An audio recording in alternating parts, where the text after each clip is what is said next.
आपको बताएं कि भारत और बांग्लादेश के ताल्लुकात में दरार खुलकर सामने आ गई है। न्यूयॉर्क टाइम्स ने बांग्लादेश में भारतीय शरअंगेजी को बेनकाब कर दिया। न्यूयॉर्क टाइम्स के मुताबिक 1971 के बाद पहली बार भारत ढाका में अपनी खुसूसी हैसियत खो चुका है।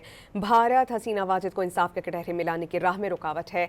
भारत ने हिंदू इंतहा पसंदों के दबाव पर बांग्लादेशी खिलाड़ी को IPL से निकाला। जवाब में बांग्लादेश ने भी वर्ल्ड कप टीम ना भेजने का ऐलान किया। जमात इस्लामी की बढ़ती मकबूलियत भी नई दिल्ली के लिए दर्द सर बनी हुई है। आपको बताएं कि भारत और बांग्लादेश के ताल्लुकात में दरार खुलकर सामने आ गई है। न्यूयॉर्क टाइम्स ने बांग्लादेश में भारतीय शरअंगेजी को बेनकाब कर दिया। न्यूयॉर्क टाइम्स के मुताबिक 1971 के बाद पहली बार भारत ढाका में अपनी खुसूसी हैसियत खो चुका है।